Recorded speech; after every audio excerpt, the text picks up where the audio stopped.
vamos a hablar sobre la sonoridad prehispánica, el patrimonio, la arqueología y la memoria, un poco. Y bueno, esta charla va a ser grabada con mi consentimiento y para luego después poder ser transmitida en el canal de YouTube, tengo entendido. Lo cual está súper bueno porque mucha gente por el horario no puede convenir hoy día, pero lo interesante es que va a quedar disponible.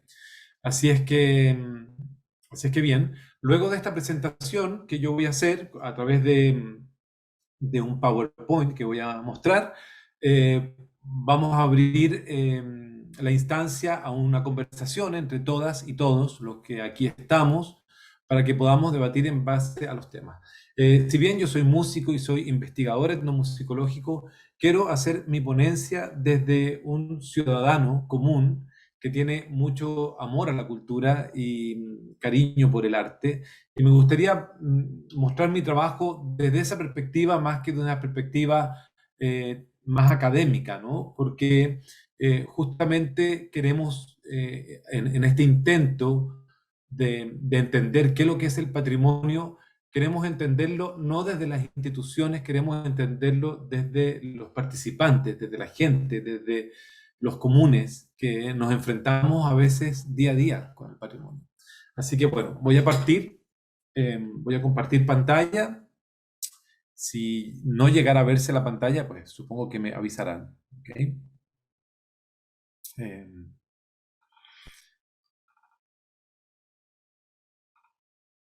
no.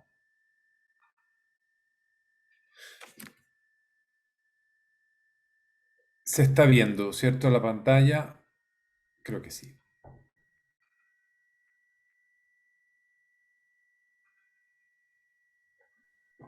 Sí, perfectamente. Bien, Perfecto. Entonces, solo achico esto que está acá y le doy.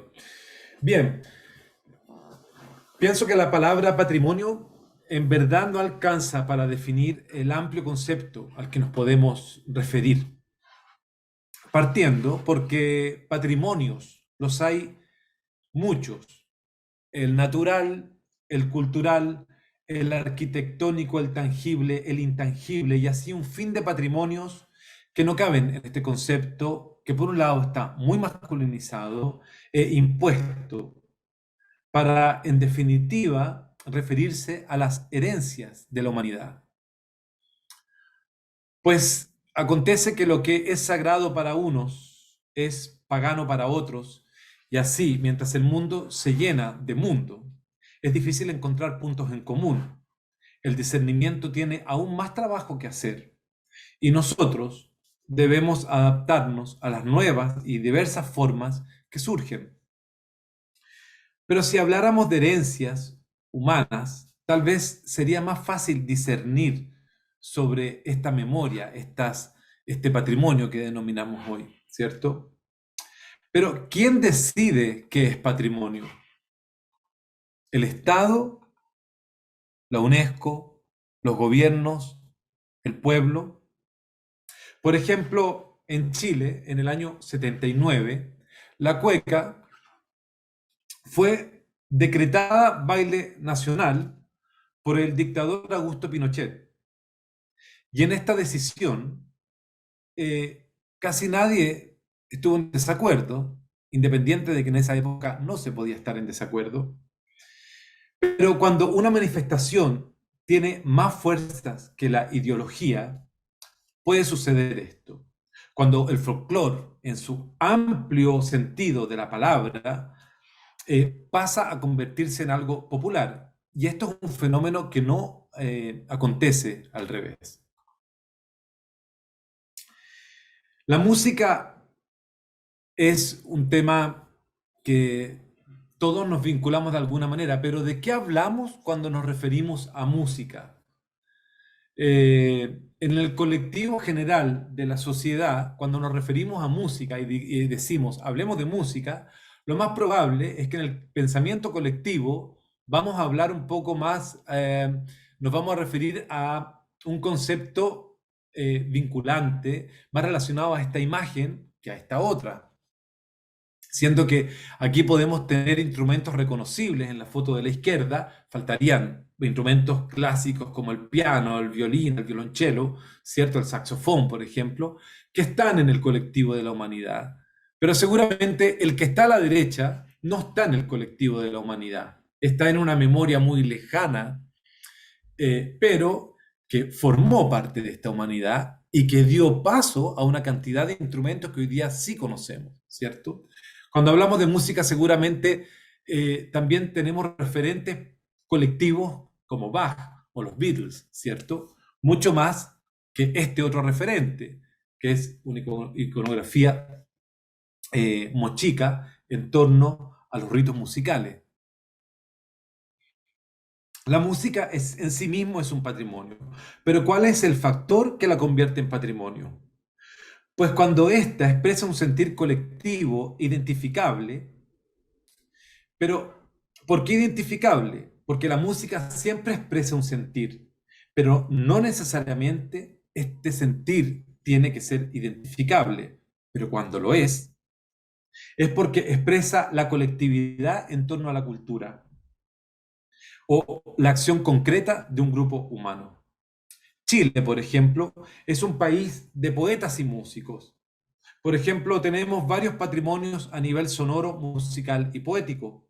La semana pasada acaba de morir Patricio Mans, uno de los eslabones fundamentales de la poética musical chilena, perteneciente a la nueva canción chilena, porque en sus canciones toca historias que identifican a muchos en base a situaciones de una época que le tocó vivir al país.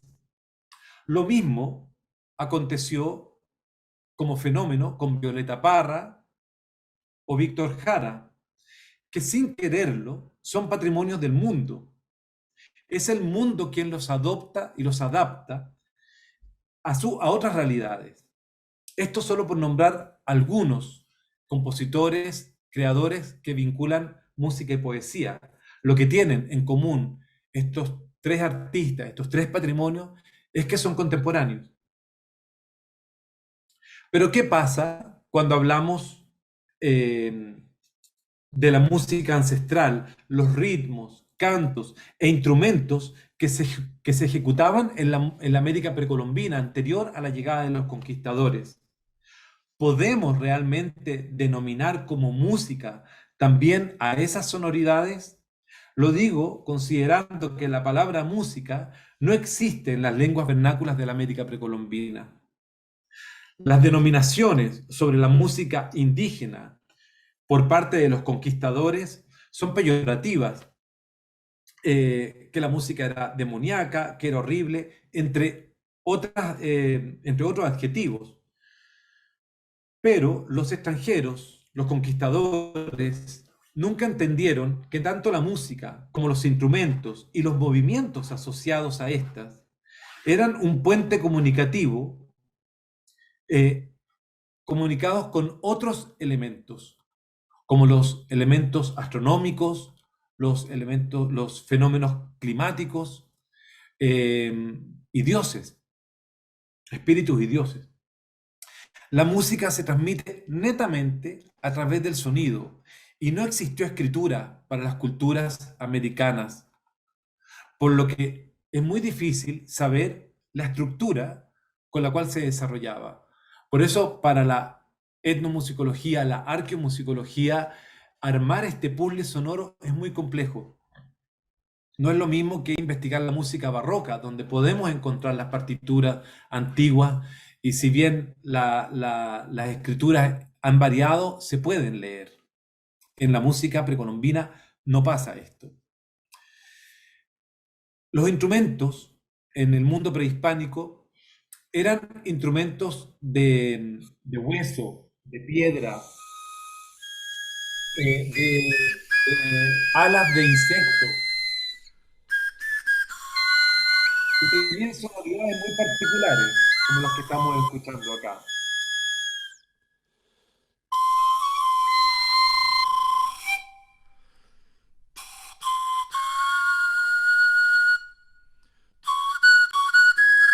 Y pasa que estos instrumentos que eran hechos de estos materiales, por solamente poner algunos acá, estaban ya determinados por la materialidad, ¿cierto? O sea, que la flauta del fémur de un mono no podía ser más grande ni ser cuadrada, a lo más podría ser más pequeña, que las antaritas de patitas de ave tenían ya una estructura.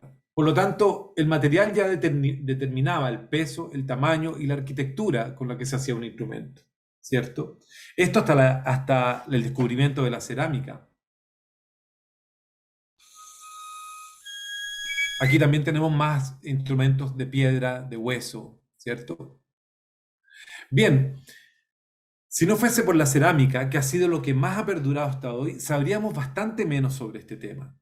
Ha sido justamente la arqueomusicología como disciplina la que ha podido indagar más en este tema. Cuando entramos en las reservas de los museos y nos encontramos con el universo sonoro a través de los variados instrumentos musicales prehispánicos, de culturas que ya no existen, creo que aquí podemos hablar más concretamente de lo que es patrimonio como objetos sonoros pertenecientes a las culturas americanas. Ha sido el interés de las personas en saber cuáles eran las sonoridades ancestrales lo que ha convertido a la sonoridad americana en una herencia cultural, o en un patrimonio, si prefieren llamarlo así. No fueron los museos los que impulsaron este interés desde sus vitrinas silenciadas. Ha sido la misma música que en algunos casos ha sobrevivido al tiempo, a sus adversidades. Los mismos timbres de instrumentos ancestrales como las antaras nazcas o paracas, ¿cierto? Que tienen 3.000 años que el sonido ha vivido por más de 3.000 años. Esto en conjunto con otras tradiciones, como el chamanismo, reinterpretado desde la contemporaneidad, el traspaso del mundo de los sicuris, por ejemplo, conocidos en el mundo andino y un instrumento muy fundamental en el mundo andino, ¿cierto? Los sicuris, más conocidos en el mundo entero como las flautas de pan, y que en el mundo andino fue una tradición al parecer netamente masculina, pero hoy día es una tradición tan femenina y también mixta. Los conceptos de patrimonio, de memoria, de cosmovisión vienen desde instituciones, no desde los lugares originarios. Despertar la memoria no puede ser algo mecánico, debe suceder como un fenómeno natural, impulsado por el amor a la vida o al menos por la inquietud humana. La actitud paternalista de los estados diciéndole al pueblo lo que es y lo que no es más que dañina en torno a este tema.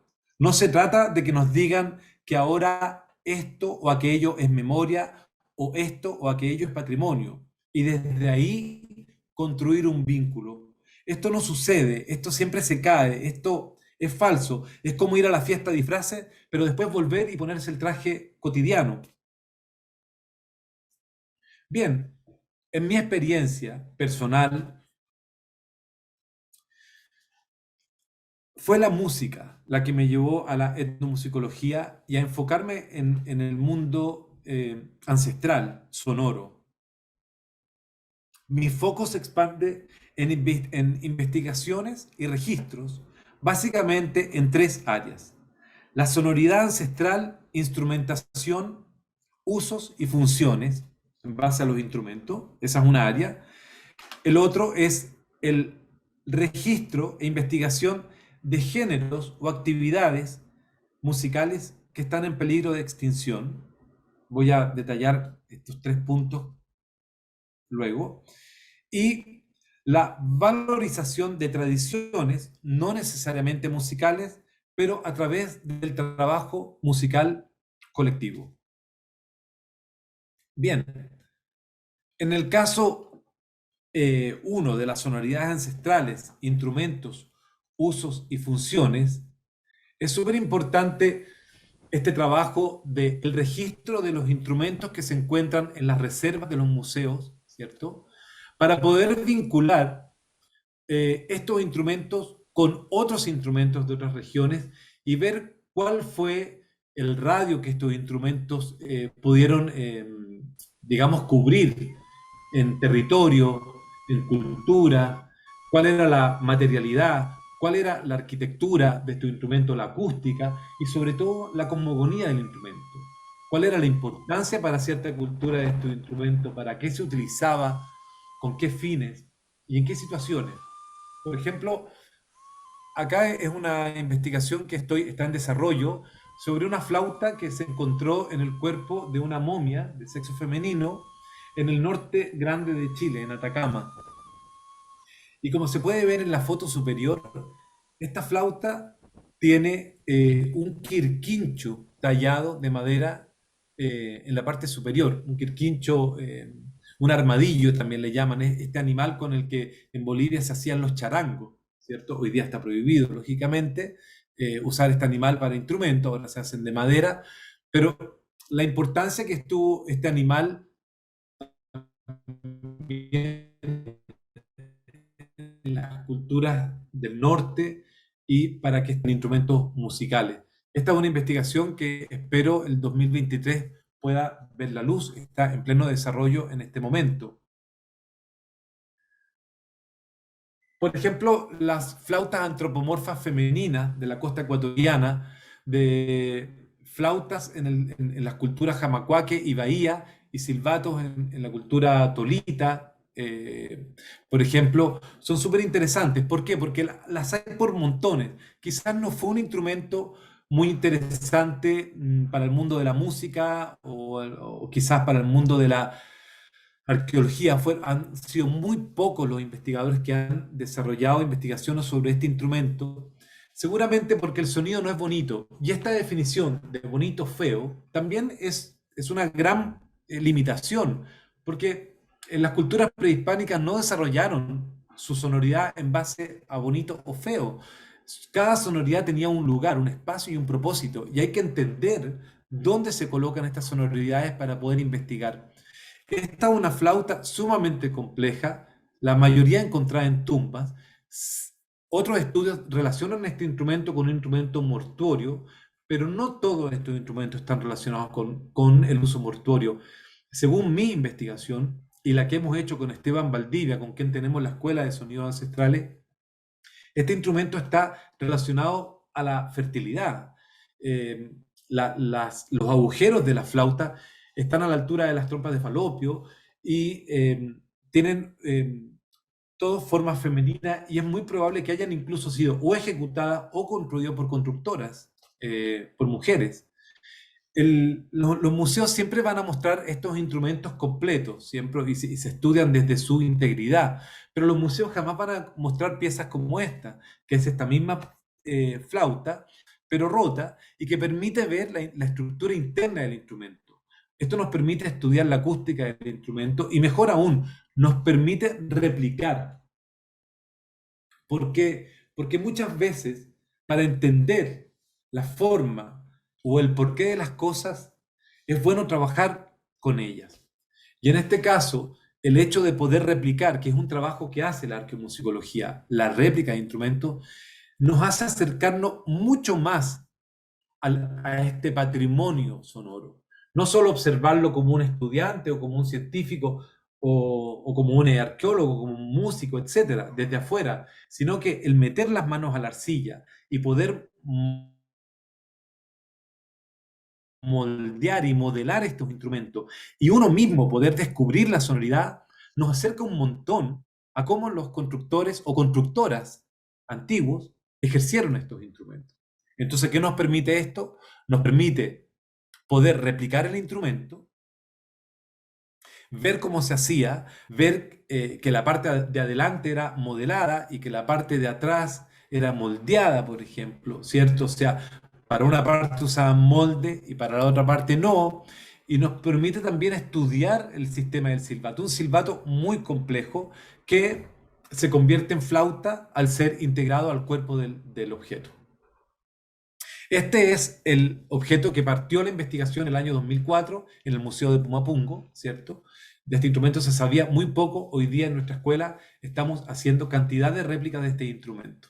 Entonces hay una nueva reinterpretación en la sonoridad.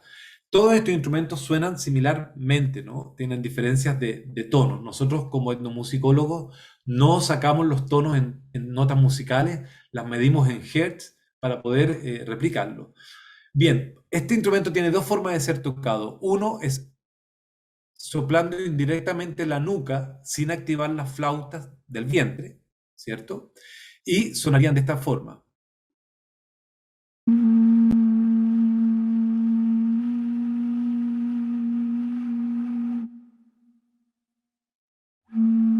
Pero de esta forma no activamos la flauta.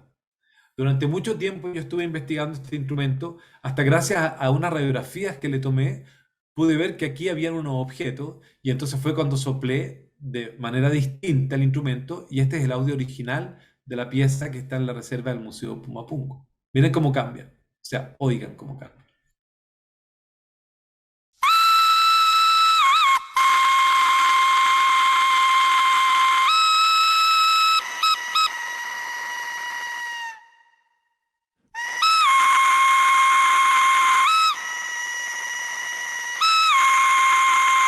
Es un sonido sorprendente, muy trabajado. Uno podría decir hoy día con el oído entre educado y mal educado que tenemos, que el sonido es feo. Pues el sonido no es feo. El sonido está absolutamente diseñado. La estructura arquitectónica interna de la flauta está diseñada para sonar así. Y eso lo demuestran más de 1000 piezas encontradas que suenan igual. Entonces es un sonido que tiene una relación con ciertos ritos, con una cosmogonía que es muy interesante de observar. Bien, es importante registrar estos instrumentos, poder hacer el estudio acústico, arquitectónico, ¿para qué?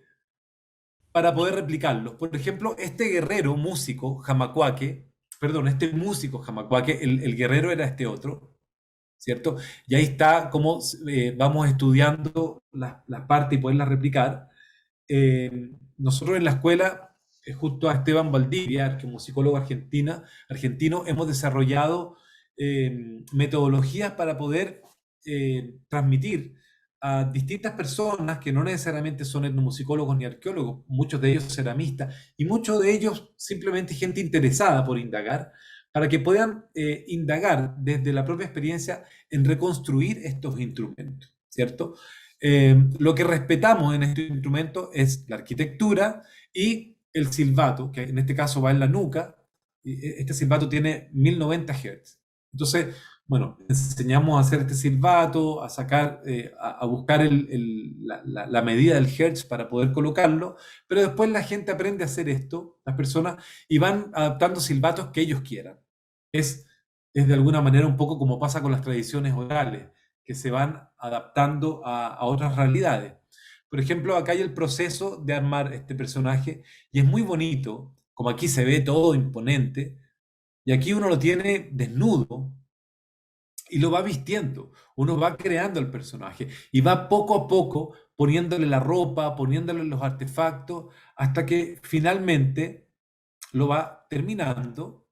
No queda exactamente igual porque, bueno, yo no soy ceramista, pero me voy adentrando en la temática desde el interés sonoro y me lleva finalmente a convertirme en una persona que puede trabajar la arcilla y construir réplicas sobre estos instrumentos, lo cual me parece interesante porque esto es lo que yo llamaría vivenciar el patrimonio intangible, que es algo complejo de vivenciar. Entonces, ¿cómo lo hago? Bueno, pongo manos a la obra, meto las manos en el barro y vaya, me pongo a trabajar ahí. Aquí tenemos algunos de los figuras que han hecho algunos de los alumnos. Natalia Vergara hizo esto, muy bonito. Son muchos los que han hecho nuestros alumnos en todo el año pandémico que tuvimos. Pronto daremos una charla, creo que la próxima semana, si no me equivoco, y construiremos este sahumador sonoro azteca, encontrado en Teotihuacán, si no me equivoco, y que llevan un silbato, es un sahumador sonoro y lleva el silbato, que es el silbato que le llaman el silbato de la muerte. Voy aquí a ejecutar el sonido. Y esto nos obliga a nosotros a ponernos al día en la forma constructiva, en la cosmogonía del objeto y poder también transmitir este conocimiento. Los soportes de estos trabajos son papers, audiolibros, en fin, o también paisajes sonoros. Por ejemplo, todo este trabajo que realizamos con arqueólogos y antropólogos en Pumapungo, en base a las vestimentas de los guerreros incas que llegaron a Ecuador, eh, pudimos determinar cómo sonaba un ejército de 80 guerreros incas llegando al Azuay, y que peleaban con los cañari, ¿no? Y en base a las vestimentas, a ciertos tambores, a ciertos objetos que tiene el Museo Pumapungo, pudimos realizar un paisaje sonoro de cómo sonaría un ejército inca marchando, llegando a otra ciudad.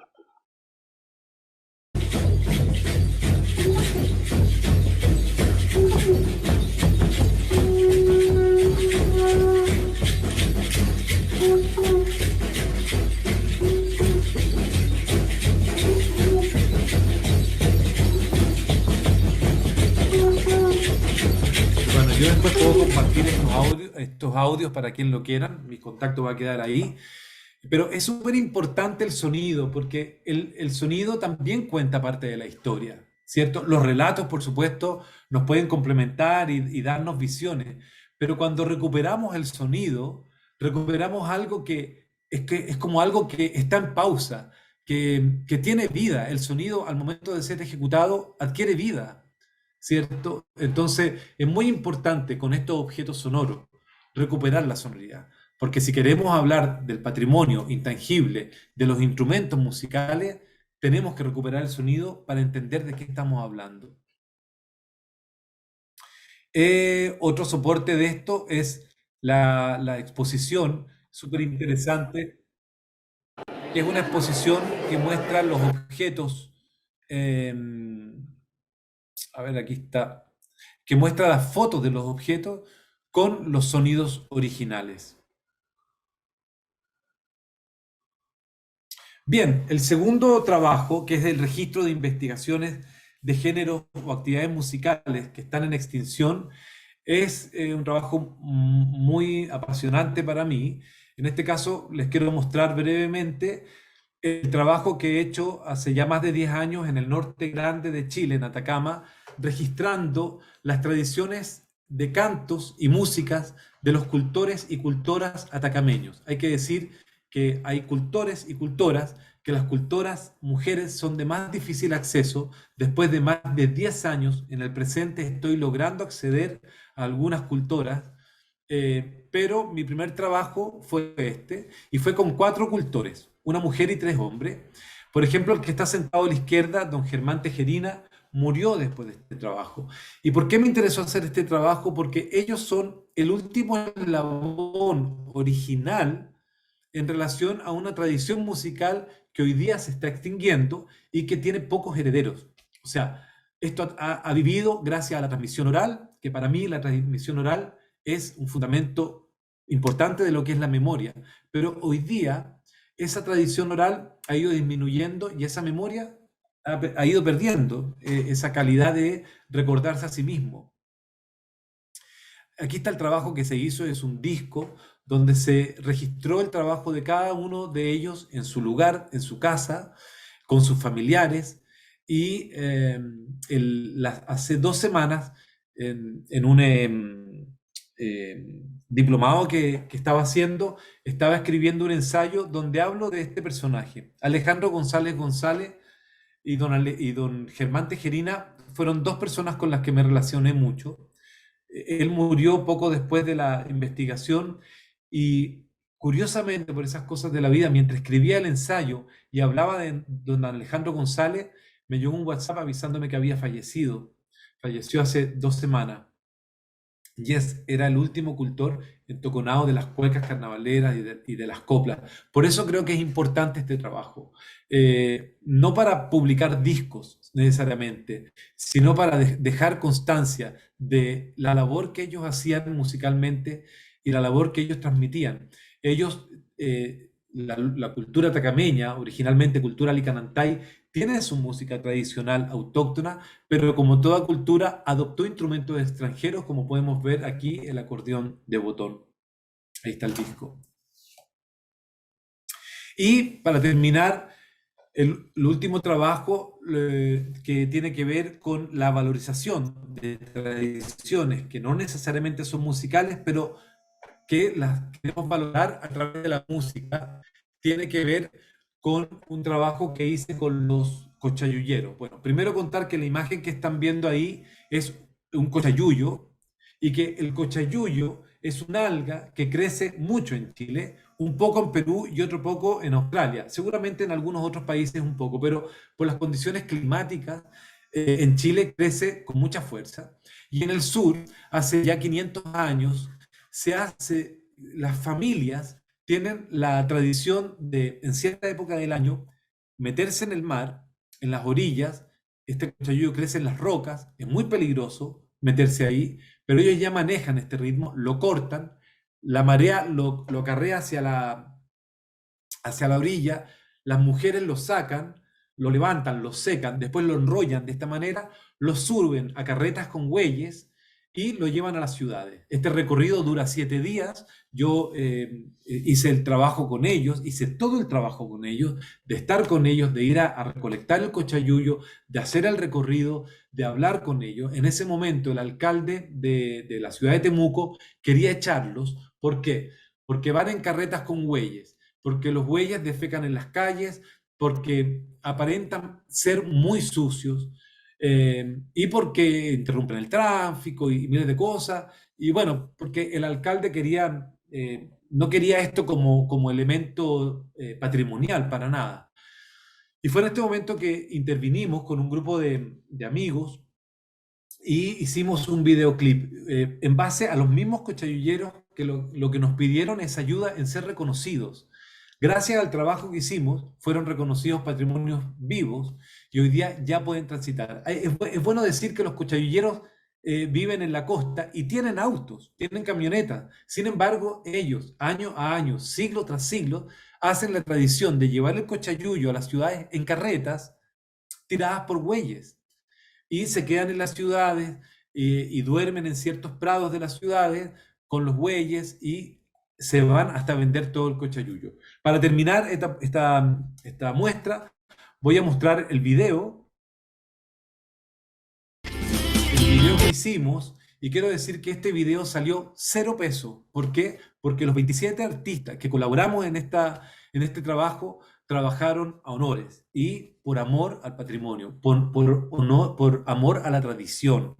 Y eso es muy bonito también. Bueno, con esto lo interesante de este video también es que tiene un trabajo etnomusicológico. Si bien es una canción que compuse y un video que se hizo en torno al territorio donde ellos viven y el territorio que ellos abarcan, eh, el comienzo hay unos textos de ellos hablando, unos audios, y en la mitad también complementando. Hay que decir también que ellos cantan también en este video y participaron en la estructura de la letra. Bueno, con esto damos paso a las preguntas y todo eso.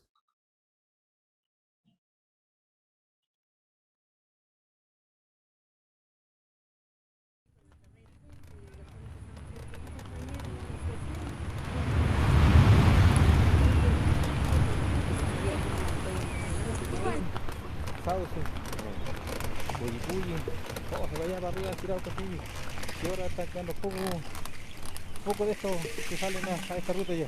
Cortar adentro y ya esto ya lo cortamos. Y ya hay algo que viene de ahí, hay unos par de gente que van a estar y eso lo paseo ya, ellos ahí andan con los niños que van a tener que comida,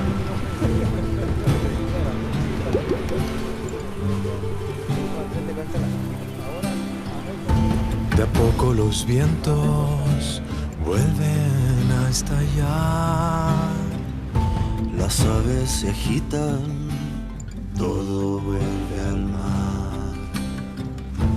Quién sabe el camino, muchos vienen de ahí, sostienen en carretas un frágil porvenir. cuenta la historia que los vio nacer a la orilla de piedras golpeadas por la sed. No hay un nombre para ellas y ellos saben bien. De Pilico a la estrella que los vio nacer.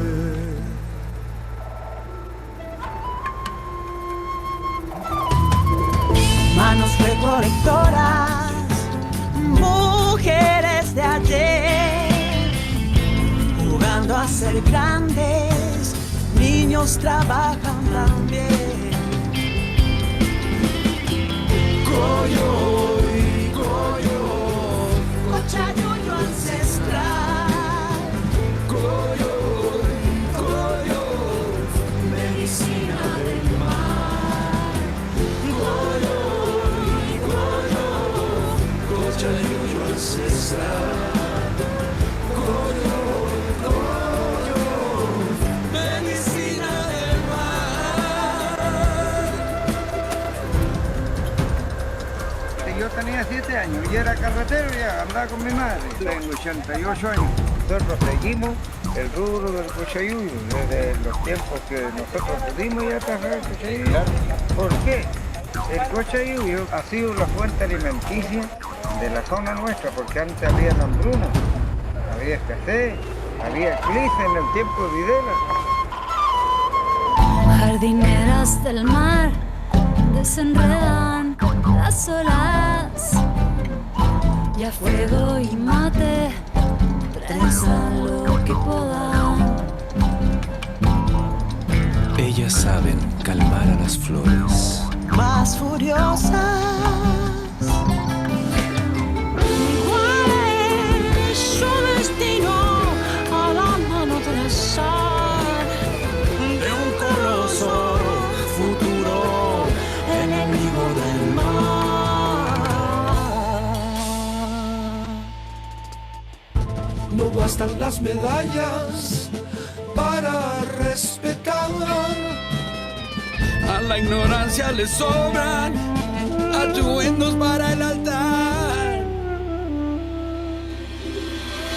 Coyoy, coyoy, cochayuyo ancestral. Coyoy, coyoy, medicina del mar. Coyoy, coyoy, cochayuyo ancestral.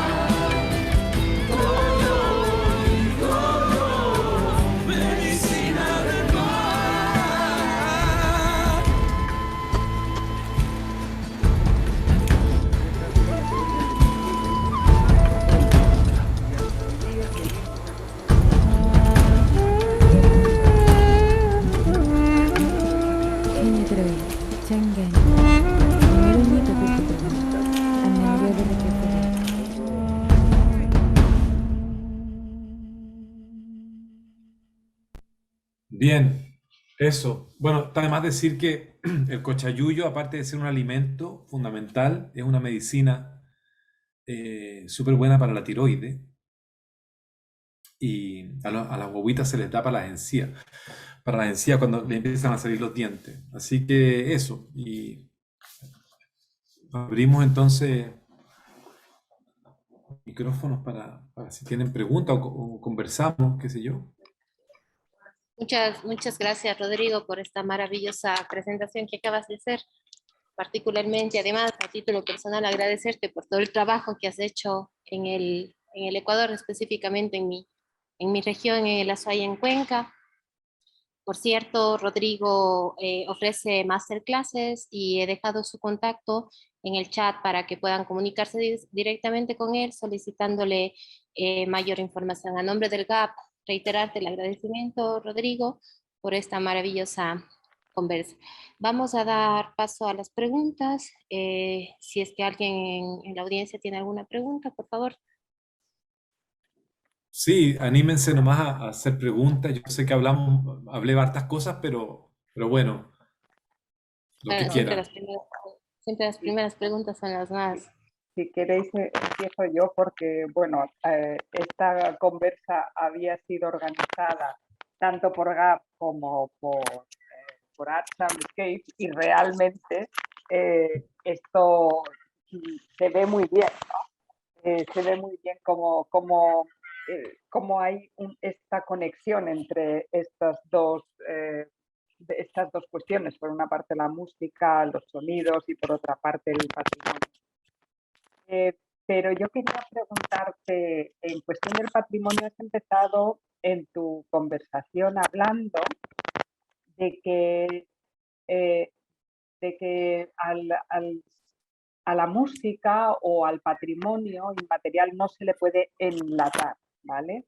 Y que no tendría que ser cosa ni de la UNESCO ni de nada. Pero sin embargo, después has hablado como estos cochaideros, me parece, bueno, que fueron reconocidos gracias a vuestra labor como patrimonio vivo. Y no lo has dicho de una manera así como con pena, sino con orgullo. Es decir, que yo aquí veo una contradicción entre, Total. por una parte, decir, no se debería, las instituciones no deberían estar haciendo nada, el patrimonio tiene que ser vivo, y sin embargo, por la otra, sí que parece que estás precisamente apoyando esta protección por parte de las instituciones. Sí, es muy buena pregunta, Margarita, y te explico. Yo no estoy en contra del Estado en torno al patrimonio, pero sí considero, por lo menos en mi país, que se lo debería tomar más en serio, el Estado al patrimonio, ¿ok? Creo que el patrimonio tiene que funcionar desde la ciudadanía, como una iniciativa ciudadana, ¿cierto? Apoyada desde el Estado, ¿ok? En el caso de los cochayulleros, ellos, todo aconteció porque los querían echar de la ciudad, negarles el permiso a que entraran. Y justo en ese momento, para defenderlos, entró a comisión nominarlos patrimonios vivos, ¿cierto? Pero eso estaba en una mesa de trabajo entre definirse y había mucho manejo político porque realmente el alcalde, que ahora ya no está en esa comuna, quería sacarlos y eso era innegable. Por lo tanto, la lucha que había que dar era que se ganara la nominación, porque la lucha ya estaba puesta sobre la mesa. Así que esta canción y este video lo hicimos en menos de un mes, antes que se tomara la decisión, y lo presentamos antes de la nominación, y tuvo bastante peso. Entonces, ganamos una lucha en los términos de ellos. Eso aconteció. Sí, pero y no podría ser de otra manera, de alguna manera. Y además, cada vez se pide más la contribución ciudadana para estas nominaciones. Es cierto que no tienen el éxito o que no se sigue lo que ellos mismos predican en cuestión de la UNESCO, por ejemplo, ¿no? Pero por supuesto. Y Margarita, y hay cosas muy interesantes. Por ejemplo, por lo menos lo que yo he visto, el caballero que murió hace 2 semanas que yo hice trabajo con él, a través del trabajo que yo hice, fue denominado patrimonio vivo también. Yo no lo nominé. Si a mí me hubiesen preguntado, yo no lo nominaría. 2 años después de ser nominado, me acuerdo que lo fui a ver y me dijo, uy, Rodrigo, no sabe el cachito. El cachito en Chile es como el problema. El problema en el que me metió, porque ahora lo llaman para allá, lo llaman para acá y para esto. Y para él fue un poco eso. Entonces, también, por eso digo que desde mi país podría haber un mejor manejo, que yo creo que hay interés en hacer un mejor manejo, en responsabilizarse de estas nominaciones, ¿no? Porque muchas veces, como dice la canción al final, no bastan las medallas para conmemorar, basta hacerse cargo de lo que uno conmemora. muy bien, gracias. A ver. había más preguntas. No sé si Bárbara se ha ido. A ver, Rodrigo, entonces, dice alguien, entonces el Cochayuyo. se vende como alimento y planta medicinal. ¿Cómo empezó este proyecto y cómo se comunicaron ustedes? ¿Si escribieron la letra? ¿Cuánto tardó este proceso? Bueno, este proceso del cochayuyo ya tiene casi 500 años. eh, Tiene mucho antes, o sea, se consume de mucho antes, pero el traslado de esto se empezó a hacer ya casi 500 años. Hay estudios antropológicos en torno a esto, a esta transhumancia en torno a un producto. Y bueno, uno cuando va aquí a Temuco, uno se encuentra con los cochayulleros en la calle. Los cochayulleros están en la calle, sus carretas, es increíble. Y bueno, ellos son mapuches lafkenches. O sea, ellos venden el producto como alimento, como medicina, a 1.000 pesos, a casi $1 el paquete. ¿Qué te puedo decir? El proyecto a nosotros nos tomó un mes. Yo hice la canción en 8 horas, que me encerré a hacerla. De ahí en congregar a todos los músicos, ahí estaban grupos como Inti Illimani, Congreso, entre varios otros grupos chilenos que son de trayectoria internacional, porque había que darle cara al proyecto. Y claro, se inscribió la letra, se inscribió la música y todo eso. Vale, tenemos preguntas que están aquí en el chat. Una de ellas dice, el cochayuyo se vende como alimento y planta medicinal. En esta misma... Ya la hemos Sí, acabamos de responder. Ah, vale. La otra pregunta es, ¿cómo empezó este proyecto? ¿Y cómo se comunicaron con ustedes y escribieron la letra? Y también, ¿cuánto tardó este proceso? Sí, no, también lo respondí. El proyecto tardó muy poco porque había que apurarse y nadie se comunicó con nosotros. Fui yo quien me comuniqué con los cochayulleros. Yo fui donde ellos. Vale, también preguntan también por qué las culturas de Atacama han sido más difíciles de contactar y preguntan si es que es por el tipo de música que hacen. Yo no sé si sea que las culturas de Atacama sean difíciles de contactar.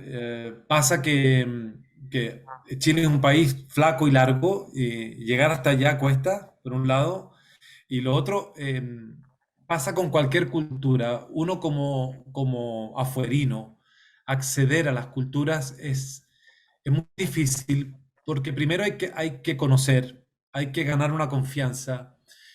Y las experiencias que tienen las culturas americanas son experiencias de usurpación, de territorio, de contenidos, de ideas. Entonces, hay una predisposición de parte de muchas culturas de que uno viene solo a sacar la información. Entonces, eso es una lección para los investigadores de que uno tiene que retribuir, de que lo que uno tiene que hacer tiene que ser totalmente en consentimiento con la cultura que uno investiga, que uno tiene que preguntar, que uno tiene que pedir permiso.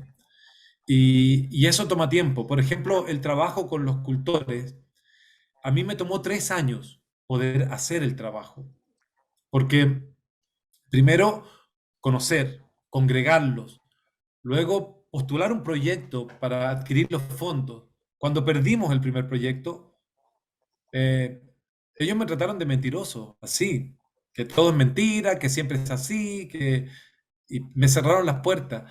Me tomó otro año más volver a ganar la confianza y volví a perder el proyecto. Y luego a la tercera vez ya ganamos el proyecto. De ahí se crea el vínculo. Entonces, son trabajos que toman mucho tiempo. El trabajo que estoy haciendo ahora sobre los cantos del Día de los Muertos en Atacama es un trabajo que estoy haciendo hace 2 años, tal vez un poco más. Y recién hace 2 meses pude tener acceso a la primera mujer que me recibió en su casa y pudimos conversar y me pudo cantar un poco. Entonces, son Gracias. trabajos súper lentos. Vale, gracias Rodrigo. Una aclaración, Camila me corrige, yo me parece que leí culturas es cultoras. Gracias Camila por la aclaración. Yo también Es tenía difícil una... acceso a la... Sí. Entonces déjame responderle a Camila. Las cultoras Sí. son de difícil acceso a ver, según lo que yo he detectado, por 3 razones. Uno, han pasado a convertirse a la religión evangélica, muchas de ellas. Entonces han dejado de practicar su religión, sus tradiciones. Por otro lado, yo soy hombre y en ese sentido ha sido un tema también, ¿no? De hecho, he tenido que pedir ayuda a investigadoras mujeres para poder aproximarme en este sentido. Y por otro lado también, ellas no se, los cultores en el norte, ellos no se sienten músicos, ellos no, la música es parte de un contexto mucho más global, no es como, ay, somos músicos. A veces son los alferes de ciertas tradiciones, o sea, los que llevan ciertas tradiciones y les toca tocar o el tambor o cierto instrumento, pero ellos no se consideran a sí mismos músicos. Entonces, no es que cuando uno va y los quiere conocer como músicos, ellos se descolocan un poco porque ellos no son músicos, a lo mejor tienen otros trabajos. Entonces, hay que tener un manejo ahí, conocer muy bien el contexto para poder aproximarse a cierta tradición de la cultura. Vale. Hola, Gracias. ¿puedo hacer una pregunta a Rodrigo desde Chile? Sí, claro, sí. Sí. Hola, Rodrigo, aquí Igor. Bueno, Igor, déjeme presentar a Igor, porque Igor, que bueno, no te había visto que estabas, Igor, bienvenido. Igor es un muy amigo mío y de la canción que vimos fue el que hizo los arreglos musicales de esta canción, fue uno de los pilares fundamentales de que esto resultara. Bueno, Igor. Hola, hola. Bueno, con Rodrigo, hablando del tema de los cultores de Atacama, también me tocó la suerte de ir a grabarlo. Yo hice la parte de la grabación de sonido de esos discos. Y ahora, claro, viéndolo, no sé, han pasado por lo menos unos 10 años de eso, me acabo en realidad de dar cuenta que los cultores que fuimos a grabar eran todos hombres, excepto una mujer que no me Angélica. acuerdo. Angélica Barbosa. Eso, Angélica Barbosa, pero que ella era parte como de un colectivo, de un grupo grande, a diferencia de otros cultores que eran como un señor con su tambor, un señor que cantaba solo, un señor... Entonces, te quería preguntar, Rodrigo, si eso es por la suerte que nos tocó, en ese caso fortuito, de que las mujeres son... No vi como que hubieran como solistas mujeres, cultoras tradicionales que hacen su arte y cantan sola, o generalmente son parte de un grupo más grande. ¿Cómo lo ves tú? Hay mujeres que cantan solas según la ocasión, por eso la música tiene uso y función. Y cuando la función de la música es colectiva, como en el caso de la fiesta de Atacama, que se tocan las coplas, las cuecas carnavaleras, en este caso hay cantoras y tocan acompañadas de grupos mixtos, ¿no? Como en el caso de Angélica. Pero en el caso, por ejemplo, de los cantos de muerte, las mujeres cantan solas. Tiene que ver con el uso y función de la música.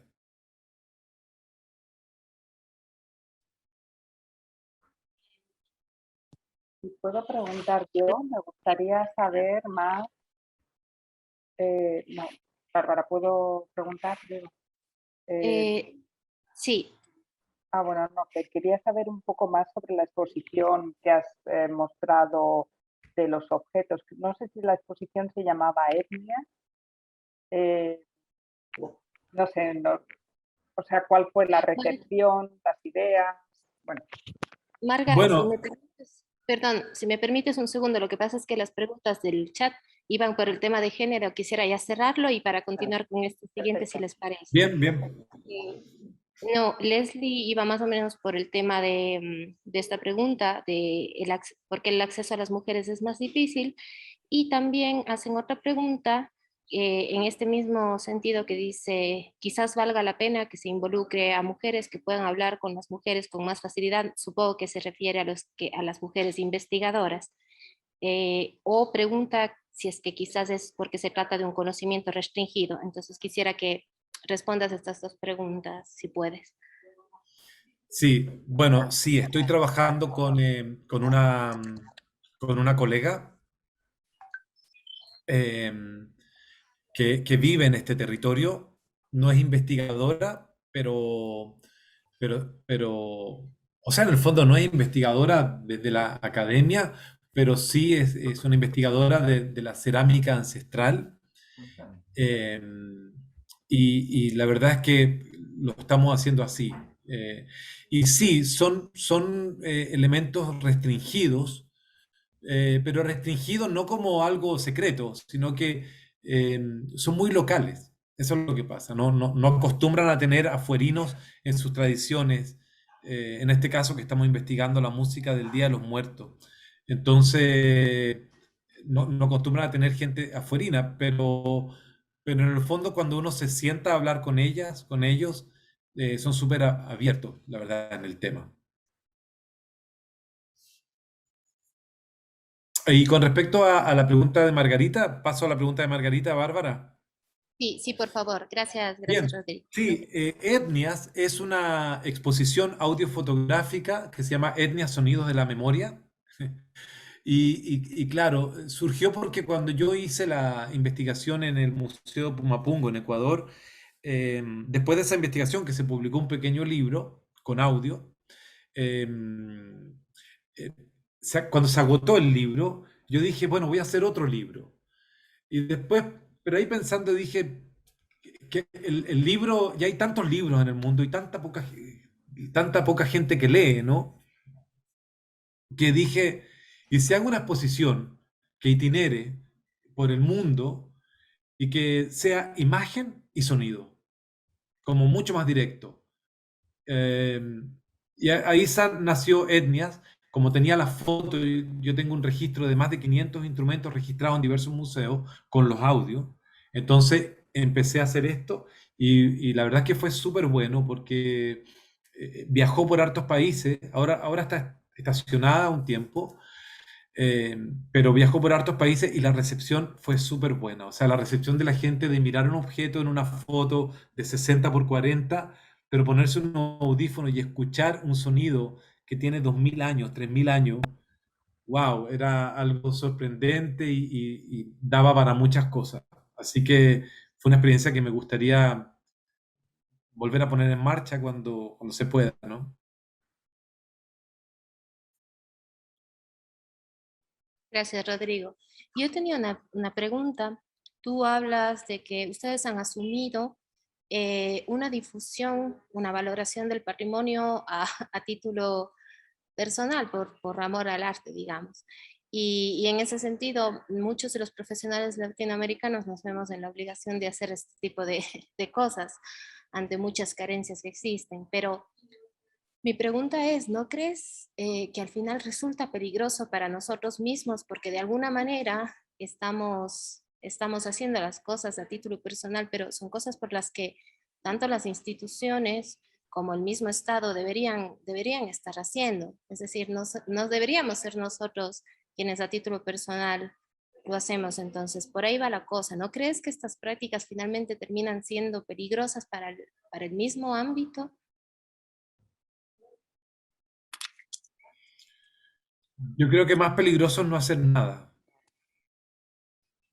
porque finalmente el Estado, yo no creo mucho en el Estado, esa es la verdad. Me gustaría creer, pero no creo. Están preocupados de otras cosas y los proyectos mineros y los proyectos y están poniendo proyectos mineros donde viven estas culturas y están exterminando estas culturas. El norte de Chile está prácticamente exterminado por la minería. Y es una verdad, o sea, la gente que vivía de la agricultura ya no vive de la agricultura porque no puede regar, porque el río Loa, que es el río más largo de Chile, ya no trae casi agua, porque las aguas están súper contaminadas. Y porque regar las huertas con esta agua ya es peligroso. Te lo digo, voy mucho al norte y veo esta realidad. Entonces, finalmente, ¿cuál es el negocio que están haciendo los ex agricultores de los Andes? Haciendo cabañas en sus predios para arrendarle a los mineros, porque es más rentable que la agricultura. Entonces, bajo esa perspectiva, ¿tú crees que yo voy a esperar que el Estado haga algo cuando yo tengo una corta vida y puedo hacerlo? Obviamente que cuando lo hago, postulo a recursos del Estado, a veces no, pero trato de hacer esto no solo. Trato de hacerlo vinculado a grupos como ustedes, que son las redes, directores de museos, antropólogos, universidades, el Consejo de Patrimonio también, cuando se puede, para también vincular a la gente. O sea, tampoco es que uno lo hace solo, pero en el camino uno no espera que todo el mundo venga con uno a hacerlo. Si la gente se va saliendo en el camino y a uno le toca hacerlo, uno le toca hacerlo nomás. Lo importante es poder dejar un testimonio, es poder amplificar otras voces. Porque tampoco creo que uno esté rescatando algo. Creo que uno está simplemente aportando a un conocimiento, dándole otro tipo de tarimas. Gracias. No sé si es que hay alguien más que tenga otra pregunta para Rodrigo. A ver si puedo abrir mi cámara. Bueno, primero, Rodrigo, agradecerte. También yo soy chilena, te hablo desde aquí de Barcelona, soy parte del GAC. Y nada, tu presentación me encantó. Yo también soy investigadora del desierto de Atacama, así que estoy profundamente removida también con lo que me mostraste. Te agradezco mucho el trabajo. También con mi cochayuyo toda la vida en Chile, así que súper contenta con el trabajo. Bueno, te quería preguntar acerca de... Yo me fijé que durante tu presentación tú mostraste como mucho en los distintas como proyectos en los que has estado, cómo te has vinculado con las distintas comunidades, ya sea con las cultoras o los cochayulleros, etcétera. Pero te quería preguntar sobre ese aspecto del vínculo con las comunidades, en específico en la exposición de etnias. ¿Cómo es que se trabajó con ellos o no, en el caso de que no se haya hecho? Y en el caso de que sí, ¿cómo se hizo? Pensando sobre todo en que estas exposiciones sobre cultura material prehispánica siempre están como escindiendo a las culturas del presente, ¿no? Como si fueran cosas separadas. Entonces, en ese sentido, me interesa conocer cómo un trabajo como el tuyo se planteó ese desafío de hablar de objeto y cultura material del pasado, en vínculo o no con estas comunidades vivas del presente. Hola Camila, gracias por la pregunta. Pasa que etnias se enfoca solo en instrumentos arqueológicos de culturas que ya no existen. Entonces no tengo una vinculación con la cultura más que el objeto como objeto y como sonido. ¿Ya? En la única cultura viva que muestra alguna vez etnias, que alguna vez lo hice cuando se presentó aquí en el sur, fueron instrumentos de la cultura mapuche, que si bien pueden ser instrumentos prehispánicos, ancestrales, son instrumentos de una cultura viva. Y en ese caso, bueno, hay muchas comunidades mapuche como para ir donde una sola o que te autorice o pedir. Más que nada, a mí me interesa conocer el contexto del instrumento, ¿ya? Cuál es su uso, cuál es su función y un poco exponer ahí cuál es la tradición que la cultura le da a ese instrumento. Y eso tratar de transmitirlo en la exposición. Pero como te digo, la exposición se basa básicamente en arqueología musical, sonora, por lo tanto no tiene experiencia en relación con una cultura viva más que con la mapuche. Y con la cultura mapuche siempre ha sido la cultura mapuche postula de que sus instrumentos solo lo tocan ellos, no los tocan los huincas, que somos nosotros, ¿cierto? En ese sentido, por ejemplo, uno no podría ejecutar sus instrumentos. Pero yo entiendo eso de una manera de que uno no puede ejecutar los instrumentos de la cultura mapuche en un rito mapuche, como un extranjero, a no ser que un mapuche te lo permita. Pero en la música contemporánea, muchos grupos integran instrumentos mapuche en su música, pero no están haciendo música mapuche, están reinterpretando la música mapuche. O cuando yo hago un concierto con instrumentos precolombinos, de culturas que ya no existen, tampoco estoy haciendo música precolombina. Estoy reinterpretando una sonoridad que pudo haber sido de una manera. Perdona, Rodrigo, siguiendo con esta línea que te pregunta Camila, ¿y tú no has tenido dificultades alguna vez, conflictos por el uso de estos instrumentos o de estas sonoridades? ¿No te han acusado de apropiación cultural? Porque esto es algo que a veces, sobre todo cuando se dan cuestiones del uso de estos elementos patrimoniales en manifestaciones actuales, tú nos mostrabas al final una pieza contemporánea, digamos. Entonces, quería preguntarte si no habías tenido estas experiencias.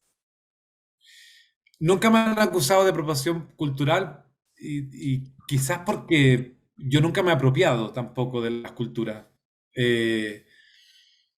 No me ha pasado, pero me pasó una vez que una mapuche me dijo que no le gustaba el nombre etnias, porque se llamaba etnias, sonidos de la memoria.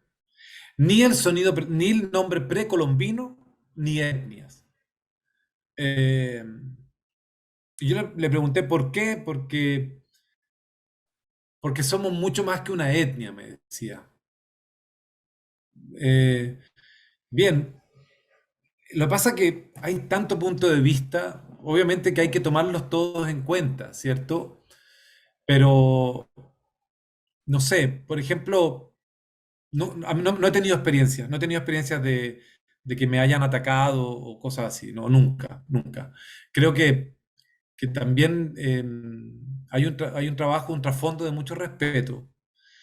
Pero, por ejemplo, lo que sí pasó a los cochayulleros, los cochayulleros cuando viajan en las carretas, viajan con sus hijos y viajan impulsados por bueyes. Entonces, mucha gente los trató de eliminar diciendo que obligaban al trabajo forzado a los niños, porque los llevaban en las carretas en malas condiciones. Y los animalistas salieron con que maltrataban a los animales porque los bueyes trasladaban las carretas. Es que no va a faltar quien ponga miles de pretextos, excusas que pueden tener cabida, ¿cierto? Pero hay que entender el contexto. Esos cochadilleros que viajan con sus niños transmiten una tradición oral como les fue transmitido a ellos también. Y están con sus padres. A veces un niño lo pasa peor en una escuela pública que con sus padres, ¿no? Y bueno, y el tema de los animalistas que ha estado muy en boga, también fueron súper atacados por ese gremio. No sé, por poner ejemplos, ¿no? Pero personalmente no he tenido ese problema de la expropiación cultural. Hasta ahora.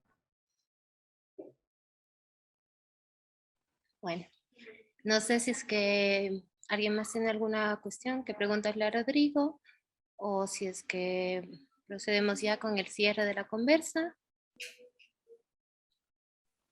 Yo simplemente querría decir que me No gustaría... te escuchamos. No te oigo bien yo. Ah, ¿no? No, ahora sí, sí. Que sí, que me gustaría que sigamos en contacto porque me ha parecido súper interesante lo que estáis haciendo y bueno, desde un punto de vista patrimonial sí que había mucho que discutir y hablar, pero desde un punto de vista de los sonidos y de los instrumentos musicales sí que me gustaría bueno, pues que estuviéramos en contacto y muchas gracias por esta presentación. Gracias a ti, Margarita, y por supuesto, mantengamos contacto. Súper interesante. Respecto al patrimonio, me imagino que habrá muchos puntos a favor y en contra. Podemos discutirlos. encantado. Y respecto a las investigaciones que estoy desarrollando ahora en torno a todo lo precolombino y esta instrumentación, tengo mucha información. Hay varias investigaciones que no alcancé a hablar por tiempo acá, que estoy haciendo justamente ahora voy a empezar una investigación en el Instituto de Investigación del Museo de San Pedro de Atacama, que está bien interesante en torno a los instrumentos de ahí y bueno, y varias otras investigaciones. Así que encantado de estar en contacto. Pues entonces, muchas gracias a todas las personas por participar en esta conversa. Más adelante estaremos anunciando nuevas conversas a través de nuestras redes. Si necesitan cualquier información adicional, pueden escribirnos a las redes sociales o contactarnos a través de la web. Como dije y reitero, dejé el contacto de Rodrigo en el chat por si necesitan comunicarse con él más adelante. Muchas gracias y bueno, que vaya todo bien. Hasta luego. Gracias a todas y todos. Que pasen muy bien. Chao, chao. Gracias, chao.